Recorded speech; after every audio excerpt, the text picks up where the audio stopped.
All the game, yep. All the game. So. What up, my fellow Knicks fans? This is your guy Marcellus Ease, and don't panic quite yet. Now, I remember one time I was at the Garden, and during a commercial break, Spike Lee left his courtside seat and headed all the way up to the new Chase seats on top of the arena overlooking the court. And they put him on the Jumbotron promoting the new seats. And you seen Spike Lee with his hands crossed, and he was obviously pissed. A lot of people in the arena were making comments like, look at Spike Lee mad. I remember thinking like, damn, look at James Dolan pimping out his fandom. But you know what? For the most part, it's all in the game because Spike Lee is going to use this moment with James Dolan and the George Floyd statement or lack of, quote unquote, as an opportunity to promote his new movie, The Five Bloods, that's out on Netflix now. Now, I'm not saying Spike Lee is disingenuous. A lot of people and a lot of corporations and organizations are just using this moment as just another branding opportunity. I mean, look at NASCAR. They got rid of their Confederate flag, even though we all know that shit is part of their sport. Now, you also look at Starbucks sending out an email to their employees, do not wear any shirts supporting the protests. And then they change their mind and end up wanting to make the shirts for the employees to wear to support the protests. I mean, everybody cares about their bottom line. That's pretty much what this is all about. You guys check out this segment, and every once in a while, I'm going to check in. Here it is right there. You can see it on the screen. Spike, what was your reaction to this? Well, I read the first one where it kind of said like they didn't have the capacity to judge.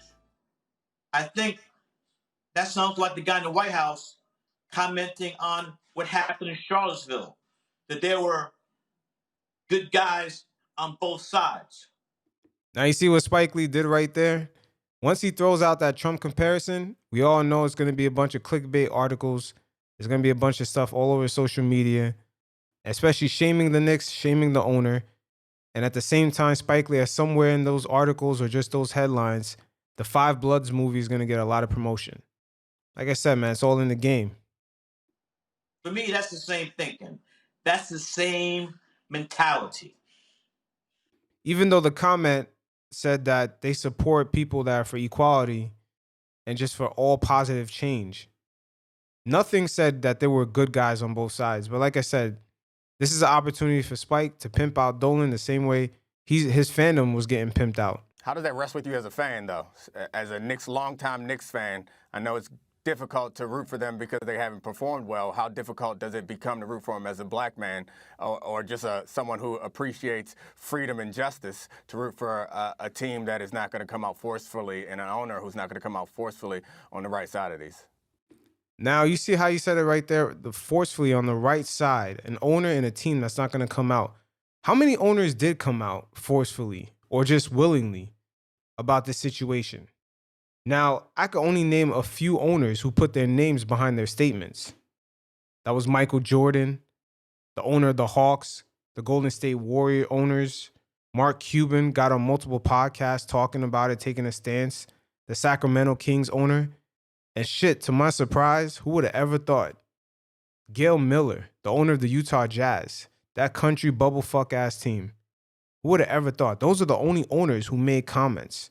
Now you look at the Washington Wizards, all the players combined made comments, and that was basically the team statement.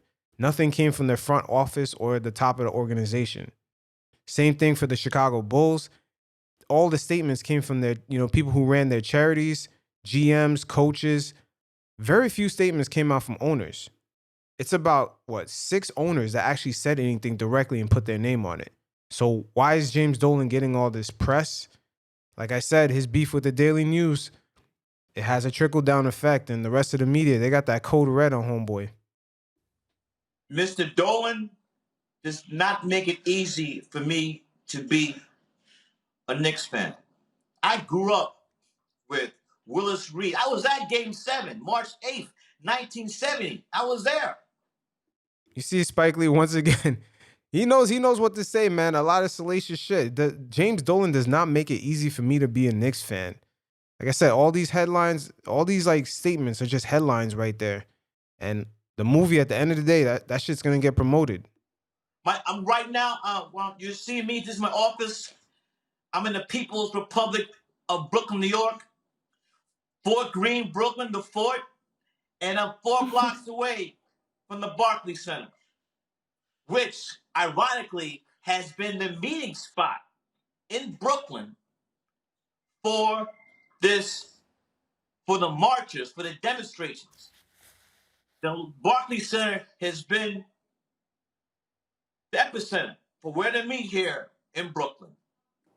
Spike, so is what you're saying here, which I hope, sir, that you are, because I used to wait online overnight for those playoff tickets. Remember, if you didn't have season tickets the way they used to do it, my brother and me waiting on those blockbuster lines overnight, right, to watch Trent Tucker hit a shot, you know, hopefully get the Knicks past the first round, right?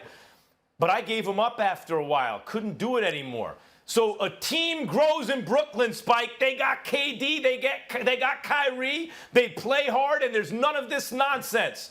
Are you saying here finally that you are ready to give up that loser franchise, the New York Knicks, run by that incompetent James Dolan, who botches everything, including these social issues, and finally embrace the team in your borough?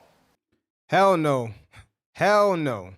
They got to get that New Jersey Turnpike smell out of them, man. Most of New York still somewhat ties that team into being a New Jersey team. They still got to get that Turnpike smell out of them. That's unreal. Hell no. And also the New Jersey Nets. I'm gonna do definitely I'm gonna do a segment on their branding when they first came to Brooklyn. It was horrible branding. They took a chance and they made their team look like the Boston Celtics in New York with KG and Pierce and Jason Terry. It wasn't a good look. It was horrible branding when the Brooklyn Nets first came. So they not only they got to dig the New Jersey Turnpike smell out of them, but they also got to dig the fucking Boston Celtic look that they had for a while. My love for the orange and blue overrides everything else. To a point. All right, Spike, unfortunately, we're out of time. There's definitely more we want to get in with you, so you'll have to come back and visit us. But please tell us about the movie. It is on Netflix. It is out tomorrow, June 12th. What's it all about? What can we expect? Well, the name of the film is called The Five Bloods, and is about 4 black Vietnam vets who returned to Vietnam. Well, as you can see, that's the main purpose of the interview, is to promote that movie, because we all know how Netflix is giving away those deals. It depends on your viewership. And like I said, all aspects of these things are basically just brand promotion and just monetizing and just, you know, we live in a capitalistic society. It is what it is. But like I said, my experience from being in the Garden and seeing the way James Dolan was pimping out Spike Lee's fandom, and you could tell it was against his wishes, man. He did not want to do that. And like Omar from The Wire always says, I got the shotgun, got the briefcase. It's on the game though, right?